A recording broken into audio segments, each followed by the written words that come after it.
کل ایک سرسری طور پر جملہ کہہ کے آپ کی خدمت سے خدمت میں آگے بڑھ گیا تھا کہ گناہ وہ ہے کہ جو انسان کو ناامید کرتا ہے. یہ یہاں سے ہماری گفتگو شروع ہوئی تھی اور اس کے بعد وہ آگے بڑھ رہا ہے. لیکن کل میں دلیل نہیں دے سکا کہ واقعی ایسا ہے کہ گناہ انسان کو مایوس کر دیتا ہے, گناہ انسان کی امید کو ناامیدی میں تبدیل کر دیتا ہے. آج دلیل پہ میں اس دعا کا فقرہ پڑھنا چاہتا ہوں کہ جو آپ اس دعا سے واقف بھی ہیں اور اگر نہ بھی پڑھا ہوگا تو سنا ضرور ہوگا. وہ دعا ہے دعائے گناہ, جس میں امیر المومنین علیہ السلام کا جملہ ہے کہ آپ نے فرمایا اللہم اغفر لی الذنوب التی تقطع الرجاء, اے اللہ میرے ان گناہوں کو معاف کر دے کہ جو امید کے سلسلے کو کاٹ دیتے ہیں. یعنی اس کا مقصد یہ ہے کہ گناہ کی فطرت یہ ہے کہ جب پے در پے کیا جائے تو انسان کو اس منزل تک کھینچ کے لے جاتے ہیں کہ جہاں انسان ناامید ہو جاتا ہے, مکمل ناامید ہو جاتا ہے, سمجھانے کے باوجود بھی اس کو یقین نہیں ہوتا کہ ہم بخشے جائیں. پانچویں امام نے فرمایا کہ جب تم ایک گناہ کرتے ہو تو تمہارے دل میں ایک کالا نقطہ پیدا ہوتا ہے, پھر جب توبہ کر لیتے ہو تو کالا نقطہ ختم ہو جاتا ہے. لیکن اگر توبہ کی توفیق نہ ہوئی, گناہ کے بعد پھر گناہ ہوا تو نقطہ اور بڑھ جاتا ہے, پھر گناہ ہوا تو نقطہ اور بڑھ جاتا ہے, پھر ایک منزل وہ آتی ہے کہ پوری سیاہی تمہارے دل پہ چھا جاتی ہے, یعنی پورا دل تمہارا تاریک ہو جاتا ہے. جب اس منزل پہ تمہارا دل پہنچ جائے تو سمجھ جاؤ کہ زنگ خطر ہے, یعنی خطرے کی گھنٹی بج رہی ہے. اب تمہیں بیدار ہونے کی ضرورت ہے اور ممکن ہے کہ تم اس منزل پہ پہنچ جاؤ کہ جہاں انسان پہنچنے کے بعد مایوس ہو جاتا ہے. یہ ہے امیر المومنین علیہ السلام کے دعائے کمیل کا جملہ. اسی دعائے کمیل میں ایک دو باتیں اور کہی ہیں مولا امیر المومنین نے امید کے سلسلے میں. ارحم من راس المال الرجاء, اے اللہ اس کو معاف کر دے کہ جس کا کل سرمایہ, کل پونجی, کل سرمایہ حیات امید کے سوا کچھ نہیں. ارحم من راس المال الرجاء, جس کا سرمایہ, جس کی پونجی سوائے تیری رحمت کی امید کو کچھ نہیں. اور اگر یہ امید کا سلسلہ ختم ہو جائے تو امیر المومنین فرماتے ہیں اعظم البلاء انقطاع الرجاء, سب سے بدترین بلا اللہ کی طرف سے جو نازل ہوتی ہے وہ یہ ہے کہ بندہ اللہ کی رحمت سے مایوس ہو جائے، نا امید ہو جائے، پھر اب اس سے بڑی کوئی بلا کا تصور نہیں ہو سکتا ہے۔ یہ ہے امیر المومنین کا رویہ۔ چوتھے امام کی بارگاہ میں چلتے ہیں اور پوچھتے ہیں کہ مولا کون سے گناہ ہیں کہ انسان کو نا امید بناتے ہیں؟ تو چوتھے امام زین العابدین علیہ السلام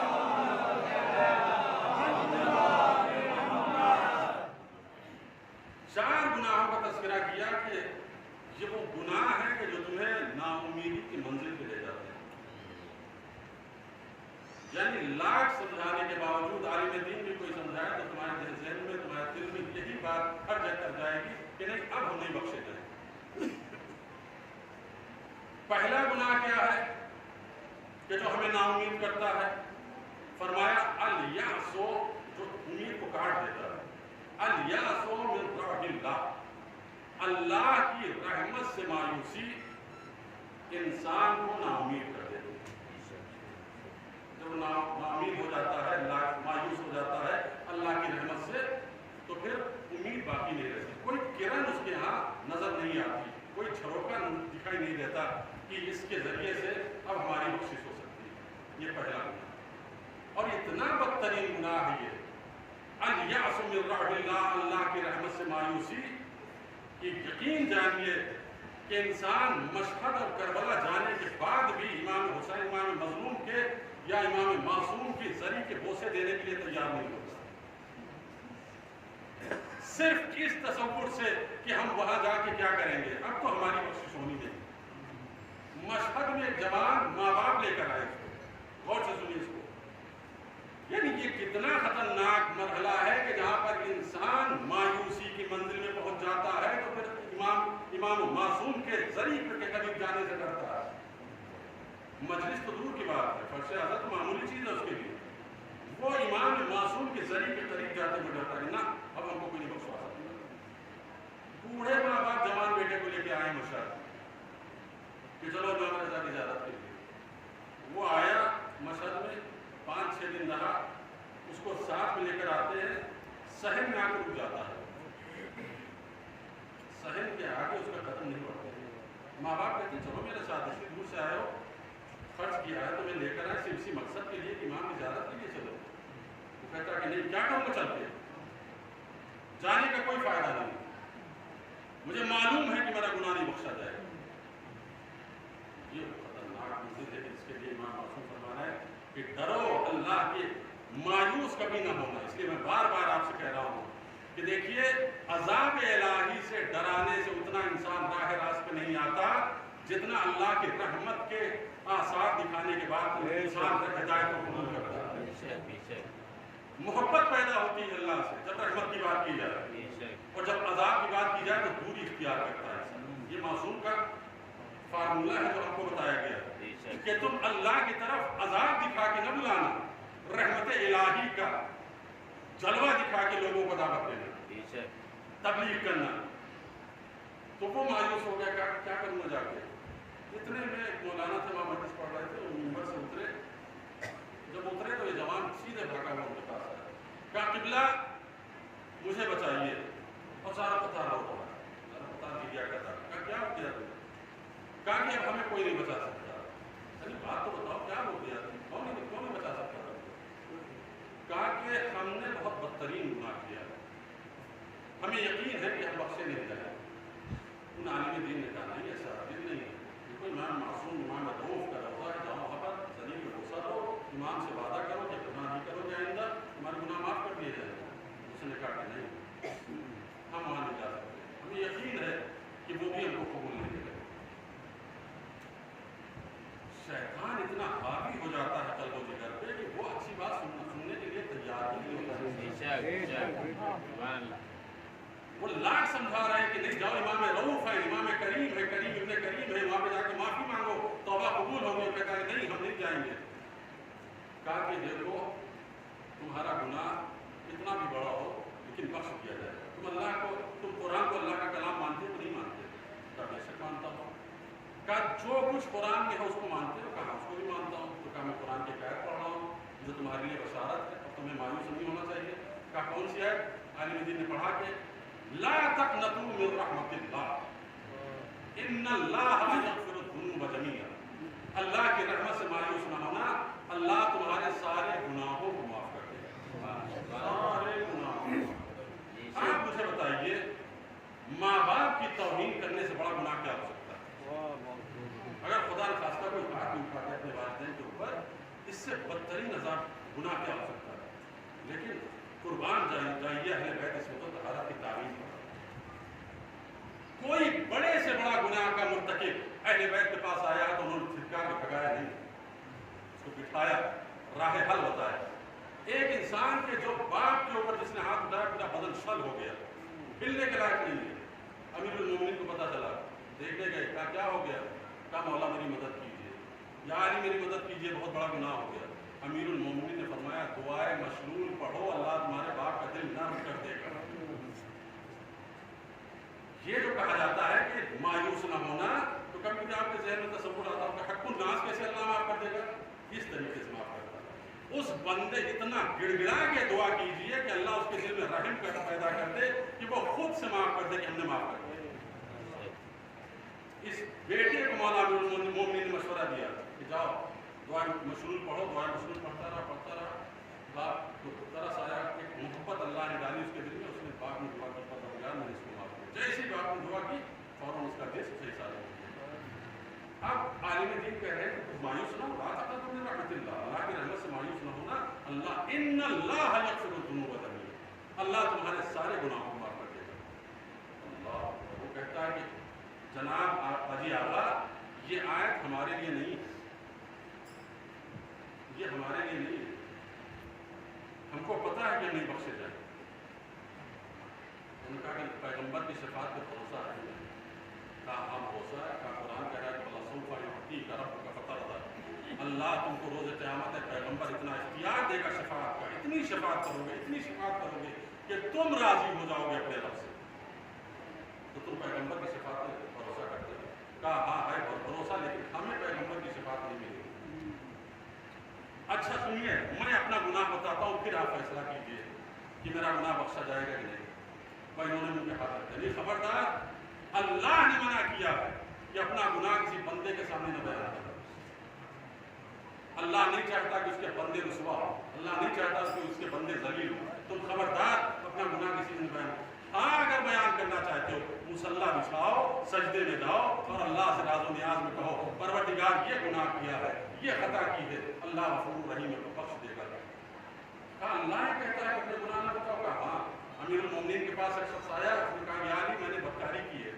مولا نے کہا کہو دور جاؤ یہاں سے، مجھے کیوں بتا رہے ہیں؟ پھر آیا دائیں طرف سے، یا علی میں نے بدکاری کی ہے۔ امیر المومنین نے کہا چلے جاؤ، مجھے کیوں سنا رہے ہیں؟ 3 مرتبہ جب اس نے کہا مولا نے فرمایا ماتھے پہ ہاتھ مار کے اللہ کس قدر یہ لوگ جسور ہیں، جری ہیں کہ اللہ ان کے عیبوں پہ پردہ ڈالتا ہے، یہ بے پردہ ہو جاتے ہیں۔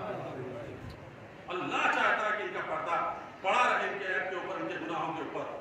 لیکن بار بار ہم سے آ کے کہہ رہے خدا کی قسم اگر اس نے مجھ سے نہ کہہ کر سجدے میں سر رکھ کے اللہ سے راز و نیاز کر کے یہ بات کہی ہوتی تو نہ حد کی ضرورت تھی، نہ سزا پانے کی ضرورت تھی، اللہ اس کو معاف کر دیتا۔ آپ پہچانیے اسلام کا مزاج کی کتنی رحمت ہے، امیدواری کا کتنا درس دیا جا رہا ہے اس مذہب میں۔ امیر المومنین کے جانشین برحق چوتھے امام کے فرما رہے ہیں الیاس من رحمت اللہ، اللہ کی رحمت سے مایوسی انسان کو نا امید بناتی ہے۔ دوسرا گناہ کیا ہے؟ دوسرا ہے القنوط من روح اللہ۔ قنوط اور یاس دونوں کے قریب المعنی ہے، دونوں لفظ، یا لیکن ذرا سا فرق ہے۔ یاس کہتے ہیں ایک دائمی نا امیدی کو جس کے بعد کوئی امید نہ ہے، اور قنوط کہتے ہیں کہ ایک وقتی نا امیدی ہے، ابھی نا امیدی ہے، تھوڑی دیر کے بعد امید پیدا ہو۔ تو معصوم نے فرمایا قنوط بھی اگر نا امیدی وقتی بھی ہے تو بھی اللہ کی رحمت سے دور کرتی ہے، مایوس کرتی ہے۔ اور تیسرا گناہ کیا ہے؟ تیسرا فرمایا تکذیب بوعد اللہ، اللہ کے بتائے ہوئے وعدے، اللہ کے بتائے ہوئے فرمان کی تکذیب کرنا، کہ یہ غلط ہے، وہ غلط ہے، یہ تو مولویوں کے دل کی پیداوار ہے، مولویوں کی اپج ہے، ایسا کچھ نہیں ہے۔ یہ ہمارے سماج میں نہیں کہا جاتا، الحمدللہ بہت ہی دیدار لوگ ہیں آپ جو ماڈرن مسلمان ہیں، ماڈرن لوگ ہیں، وہ کہتے ہیں کہ یہ مولوی لوگوں نے ایسی باتیں پیدا کر دی، ورنہ ایسا کچھ ہے نہیں، نہ عذاب ہے، نہ برزخ ہے، نہ قیامت ہے، کچھ نہیں ہے۔ تو معصوم فرما رہے ہیں کہ اگر تکذیب کر رہے ہو، جھٹلا رہے ہو، تو تم نا امید ہو جاؤ گے اللہ کی رحمت سے۔ اور چوتھی چیز کیا ہے؟ واتقا بغیر اللہ، اگر اللہ کے علاوہ کسی پہ بھروسہ کیا ہے تو بھی تم نا امید ہو جاؤ گے۔ اللہ کے علاوہ کسی پہ بھروسہ نہیں، صرف بھروسے کے لائق کس کی ذات ہے؟ ذات باری تعالیٰ۔ صلوات پڑھیں محمد علیہ۔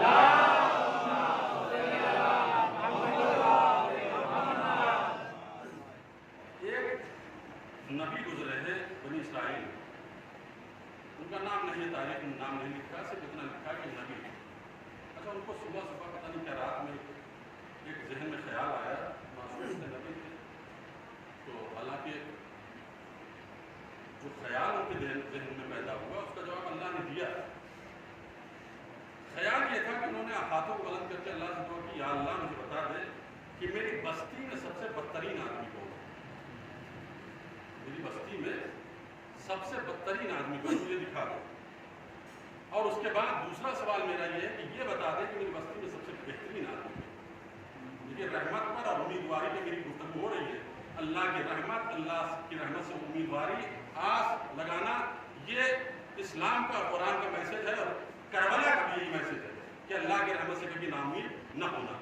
تو وہ نبی جو بنی اسرائیل کے نبیوں کہہ رہے ہیں کہ اللہ مجھے بدترین انسان دکھا دے اور بہترین انسان دکھا دے۔ رات کو خواب میں دیکھا یا فرشتہ آیا، کہا کہ دیکھو اس کا بہترین راستہ یہ ہے کہ صبح اٹھو، اپنے گھر کے دروازے میں کھڑے ہو جاؤ، پہلا شخص صبح سویرے جو تمہارے دروازے سے گزرے وہ تمہاری بستی کا بدترین انسان، جو پہلا آدمی تمہاری بستی سے گزرتا ہوا تمہاری نظروں کے سامنے سے جائے، سمجھ جانا کہ بدترین آدمی۔ اور شام کا پھر انتظار کرنا، بستی کے باہر جا کے بیٹھ جانا، جو سب کے آخر میں انٹر ہو تمہاری بستی میں، سمجھنا کہ سب سے بہترین آدمی۔ صبح ہوئی، اٹھے، نماز سے فارغ ہوئے، ناشتہ کیا، منہ ہاتھ دھولا، باہر آئے، دیکھا کہ ایک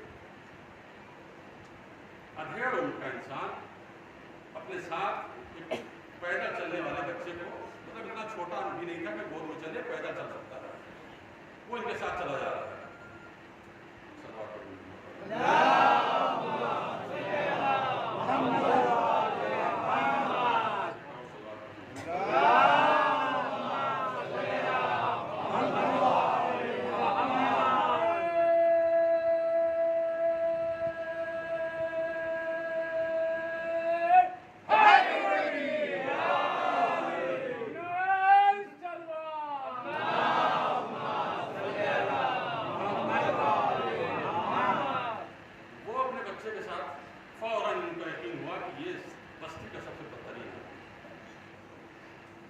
اب انتظار میں بیٹھ گئے کہ شام آئے تو ہم دیکھیں کہ اس کا دوسرا رخ کیا ہے، بہترین آدمی کا ہونا۔ شام ہوئی، لوگ آنا شروع ہوئے، جو ایک ایک کر کے بستی والے سب آ گئے۔ آخر میں انہوں نے دیکھا کہ صبح جو سب سے پہلے نظر آیا تھا وہی آدمی سب سے آخر میں بستی میں آیا، جو سب سے پہلے نکلا تھا وہی سب کے بعد آ رہا۔ سوال کیا تھا ان کا کہ مجھے بدترین آدمی دکھا دے اور بہترین آدمی دکھا دے۔ ایک ہی آدمی کو صبح شام دیکھ رہے ہیں۔ کہا پروردگار تیرے راز کو ہم سمجھ نہیں سکے کہ تو نے کہا تھا کہ جو پہلا آدمی نظر آئے تو بدترین ہے، جو آخری نظر آئے وہ بہترین ہے۔ ایک ہی آدمی ہے، صبح شام دونوں ایک ہی آدمی کو دیکھ رہا ہوں، یہ کیا ماجرا ہے؟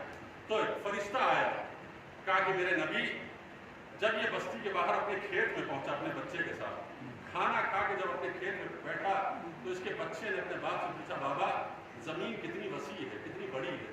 تو باپ نے کہا بہت بڑی ہے بیٹا۔ تو پھر بچے نے پوچھا کہ بابا زمین سے بڑی کی کوئی چیز ہے؟ کہا ہاں زمین سے بڑی بہت ایک چیز ہے۔ کہا وہ کیا؟ کہا آسمان۔ وہ اپنے علم کے اعتبار سے کہہ رہا ہے کہ زمین سے بڑی اگر کوئی چیز ہے تو آسمان۔ کہا آسمان سے بھی بڑی کوئی چیز ہے؟ کہا اس سے بڑی چیز ہے۔ کہا اس کا کیا نام ہے؟ کہا کرسی۔ کہا اس سے بھی بڑی کوئی چیز؟ کہا ہاں۔ کہا اس کا کیا نام؟ کہا عرش۔ کہا بابا اس سے بڑی کیا چیز ہے؟ باپ زاروں قطار رونے لگا۔ کہا بابا رو کیوں رہے ہیں آپ؟ بتائیے کہ عرش سے بڑی کیا چیز ہے؟ اس نے کہا بیٹا عرش سے بڑی شے اگر کوئی ہے تیرے باپ کا گناہ۔ اگر اس کائنات میں سب سے بڑی چیز عرش اعظم سے بھی بڑی کوئی چیز ہے تو تیرے باپ کا گناہ. کہا بابا یہ تو ہو گئی بات کہ آپ کا گناہ سب سے بڑا ہے. اچھا آپ کے گناہ سے بڑا کیا ہے کچھ آپ کے نظر میں کہ جو آپ بتائیں کہ آپ کے گناہ سے بھی بڑی کوئی شے ہے اس کائنات میں؟ باپ مسکرا روتے ہوئے کہتا کہ بیٹا ہاں ہے ایک چیز. کہا وہ کیا ہے؟ کہا وہ ہے رحمت الہی. وہ پروردگار کی رحمت ہے کہ جو اس سے وابستہ ہوگا وہ کبھی بھی نا امید نہیں ہوگا. ہمارے بڑے سے بڑے گناہ اللہ کی رحمت کے سامنے بہت چھوٹے ہیں، بہت چھوٹے ہیں. اس لیے جس منزل پر پہنچنے کے بعد میں آپ سے گزارش کر رہا ہوں کہ نماز آپ سب پڑھتے ہیں، نماز کے بعد کم سے کم اپنا وظیفہ بنائیے کہ صرف نماز ہی تک اپنے آپ کو محدود نہ کیجیے. جس طریقے سے دنیاوی زندگی میں روز افزوں آپ ترقی کرتے ہیں کہ کل آپ کی آمدنی 500 تھی تو آج 1000 ہوئی، پھر 1500 ہوئی، پھر 2000 ہوئی، اسی طریقے سے آپ کی عبادت بھی ڈیولپ ہونی چاہیے. کل تک اگر آپ واجب نماز پڑھتے تھے تو آج سے مستحب نماز کے عادی بنیے. اگر مستحب نماز پڑھنے کے عادی ہو گئے تو نماز کے بعد جو تاکیبات بتائی ہے شریعت نے بہت طاقتور ہے.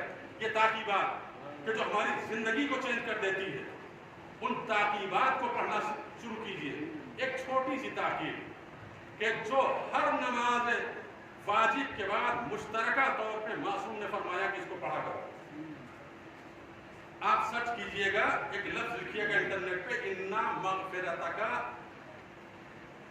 ارجا من عملی. اِنَّا مَغْفِرَتَكَ اتنا ہی دیکھے تو پوری دعا آ جائے گی. اور اگر بھول جائے تو مجھ سے پوچھ لیجیے گا، میں لکھوں گا. یہ اتنی پاورفل دعا ہے کہ امام معصوم نے فرمایا، چھوٹی سی دعا اتنی سی 3 لائن کی، مشکل سے ہوگی. امام معصوم نے فرمایا کہ ہر نماز واجب کے بعد اس دعا کو پڑھا کرو. اگر ہر دعا کے بعد اس نماز کو پڑھو گے تو روز قیامت اللہ تم پہ اتنا کرم کرے گا کہ فرشتے تمہارے گناہ کو تم کو نہیں دکھائیں گے. غیروں کو چھوڑو، خود تمہارے گناہ کو تمہاری نظروں سے پنہا کر دیں گے. اس دعا کا اتنا کمال. کیا ہے وہ دعا؟ اللہم ان مغفرتک ارجا من عملی. یہاں پہ بھی امید کی بات آئی.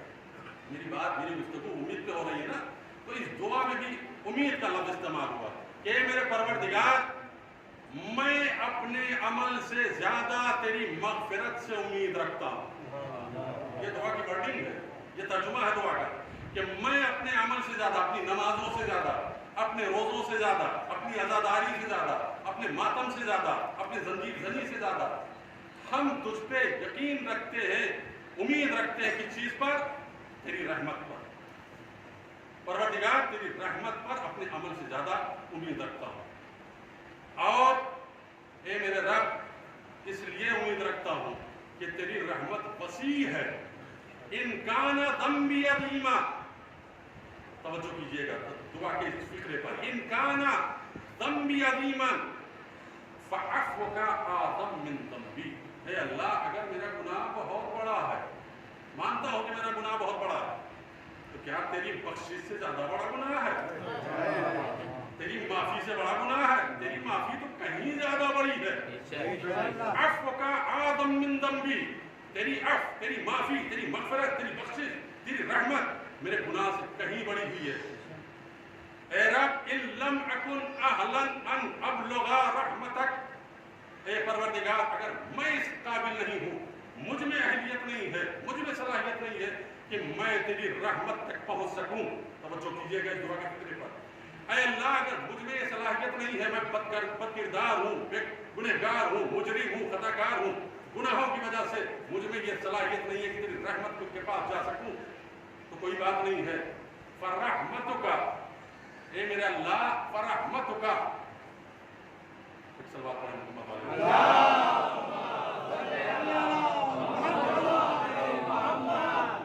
انت اہلا فرحمتک اہل ان تبلغنی وتسعنی. تو لیکن یہ تیری رحمت میں یہ کمال پایا جاتا ہے کہ وہ مجھ تک آ سکتی ہے. میں تیری رحمت تک نہیں جا سکتا گناہوں کی وجہ سے، لیکن تیری رحمت مجھ تک آ سکتی ہے. کیوں؟ لأنہا وسعت کل شیء. اس لیے کہ تیری رحمت پوری کائنات کو